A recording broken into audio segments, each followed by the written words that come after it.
नमस्कार दोस्तों, मेरा नाम डॉक्टर गौरव अग्रवाल है और मैं बच्चों के हार्ट का स्पेशलिस्ट हूँ।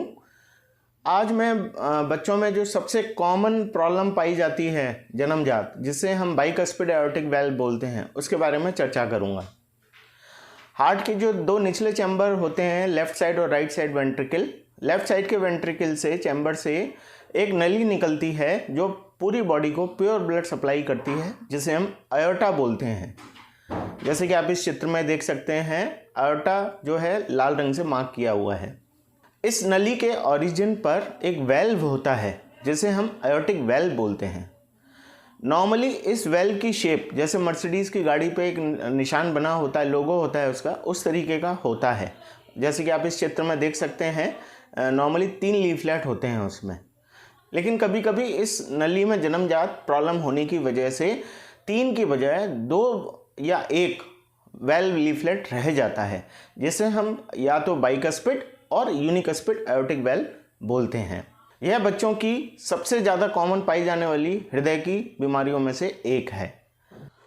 यह बाइकस्पिड एओर्टिक वेल्व लड़कियों के कंपैरिजन में लड़कों में ज़्यादा पाया जाता है और इस बाइकस्पिड एओर्टिक वेल्व के साथ हार्ट में कुछ और भी प्रॉब्लम्स मिल सकती हैं, जैसे कि हार्ट में के 2 निचले चैम्बर्स के बीच में होल होना, जिसे हम वेंट्रिकुलर सेप्टल डिफेक्ट बोलते हैं, या हार्ट की जिस नली में ये वेल्व होता है उस नली में आगे की तरफ जाके रुकावट क्रिएट होना, जिसे हम कोआक्टेशन ऑफ एओर्टा बोलते हैं। जैसे कि आप इस चित्र में देख सकते हैं, कुछ चीज़ें इस बाइकस्पिड एओर्टिक वेल्व के साथ मिल सकती हैं।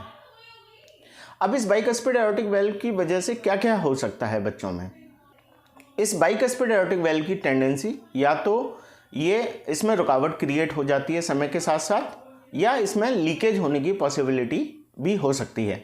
रुकावट को हम एओर्टिक वेल्व स्टेनोसिस बोलते हैं और लीकेज को हम एओर्टिक वेल्व रिगर्जिटेशन बोलते हैं। बच्चों में यह एओर्टिक स्टेनोसिस के रूप में ज़्यादा देखा जाता है as compared to aortic regurgitation. अब इस बाइकस्पिड एओर्टिक वेल्व की वजह से बच्चों में क्या क्या दिक्कतें हो सकती हैं। अगर हम जैसे मोस्ट कॉमनली जैसे स्टेनोसिस नैरोइंग ब्लॉकेज मिलता है, उस केस में डिपेंड करता है कि कि इस वेल्व में कितनी रुकावट है। रुकावट 3 तरीके की हो सकती है, माइल्ड, मॉडरेट या सीवियर। अगर माइल्ड है, बहुत कम रुकावट है, तो जनरली बच्चों में कोई भी दिक्कत इस स्टेनोसिस या नैरोइंग की वजह से नहीं होती है। फिर हमें पता कैसे चलेगा कि इसके बच्चे के हार्ट में कुछ इशू है। जब कोई पीडियाट्रिशियन जिसके पास आप रेगुलरली चेकअप के लिए जाते हैं, यहाँ पे एक स्टेथोस्कोप लगा के कुछ एक साउंड सुनते हैं जिसे हम मरमर बोलते हैं, वो सुनाई देता है, तो फिर बच्चों के हार्ट के पास भेजा जाता है, तो वो इको करके पता लगाते हैं कि इस वेल्व में प्रॉब्लम है। अब इस वेल्व में सीवियर टाइप की रुकावट है मान लीजिए, तो डिपेंड करता है किस एज ग्रुप में सीवियर टाइप की रुकावट है। कुछ बच्चे पैदा होते ही बहुत सीवियर रुकावट के साथ, क्रिटिकल नैरोइंग जैसे हम बोलते हैं, के साथ पैदा होते हैं। उस कंडीशन में बच्चों को शॉक लाइक स्टेट में वो डिलीवर होते हैं। बच्चा शॉक में पहुंच जाता है, कार्डियक आउटपुट, उसका जो ब्लड सप्लाई है बॉडी की, वो मेंटेन नहीं हो पाती है। उस केस में हम बच्चा बहुत सिक होता है, तुरंत वेंटिलेटर पर चला जाता है और तुरंत ही हमें एक्शन लेने की ज़रूरत पड़ती है। कुछ दिक्कतें होती हैं जो मॉडरेट टाइप की होती हैं, पहले माइल्ड थी फिर मॉडरेट में कन्वर्ट हो गई, ना तो बहुत सीवियर रही ना माइल्ड रही। उस केस में बच्चे को जनरली कोई दिक्कत नहीं होती, ज़्यादा से ज़्यादा उसको जल्दी थकावट हो सकती है।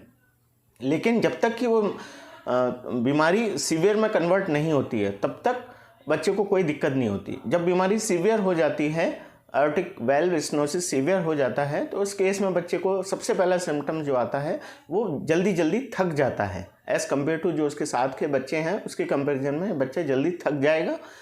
छाती में दर्द बता सकता है, बेहोशी हो सकती है, क्योंकि ब्लड सप्लाई बॉडी को, ब्रेन को नहीं मिलती वेल्व में रुकावट की वजह से, तो बेहोशी हो सकती है।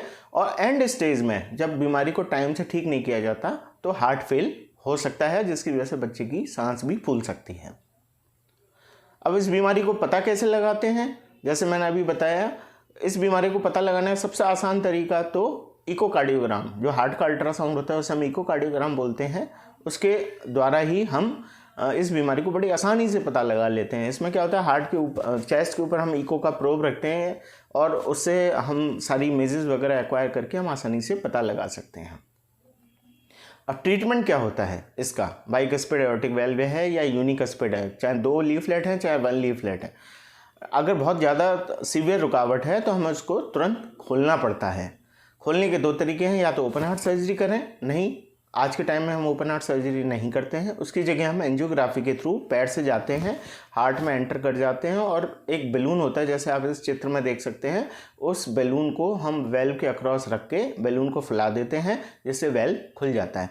हम इस प्रोसीजर में वेल्व को नॉर्मल नहीं कर सकते, हम सिर्फ इस वेल्व को खोल सकते हैं, नॉर्मल किसी भी तरीके से नहीं किया जा सकता। एक बार जब वेल्व अच्छे से खुल जाता है तो काफ़ी लंबे समय तक बच्चे को इस वेल्व में दिक्कत नहीं देखी जाती है। अब दूसरी कंडीशन हो सकती है कि इस वेल्व में लीकेज डेवलप हो जाए, रुकावट की बजाय लीकेज हो जाए, जिसे हम एओर्टिक वेल्व रिगर्जिटेशन बोलते हैं, वो भी हो सकती है। उस केस में डिपेंड करता है लीकेज माइल्ड है, मॉडरेट है या सीवियर है। अगर सीवियर लीकेज होती है तो हमको तुरंत सर्जिकली ओपन हार्ट सर्जरी के थ्रू उसको रिपेयर करना पड़ता है वेल्व को। अगर बच्चा बड़ा है तो हम उसका वेल्व बदल सकते हैं। छोटे बच्चों में, बहुत छोटे बच्चों में वेल्व बदलना आसान नहीं है क्योंकि वेल्व अवेलेबल नहीं होता छोटे साइज़ का। बच्चा जब 8 से 10 साल के बीच में होता है तो हम उस वेल्व को काट के आर्टिफिशियल वेल्व लगा देते हैं, जिससे वो वेल्व की फंक्शनिंग ठीक हो जाती है, लीकेज वगैरह नहीं रहता है, हार्ट की पंपिंग वगैरह सब मेंटेन रहती है। हार्ट के वेल्व को बदलने के लिए दो तरीके हो सकते हैं। बच्चा अगर छोटा है 8-10 साल का जैसे मैंने बताया तो सर्जरी द ओनली ऑप्शन है, लेकिन कुछ बड़े पेशेंट्स होते हैं जैसे 18 साल 20 साल, उस केस में हम पैर के थ्रू एंजियोग्राफी के थ्रू भी वेल्व को ट्रांसकैथेटर मेथड से एंजियोग्राफिकली वेल्व को रिप्लेस कर सकते हैं। ज़्यादा जानकारी के लिए आप मेरी वेबसाइट childrenheartcare.com पे लॉगिन करके देख सकते हैं। धन्यवाद।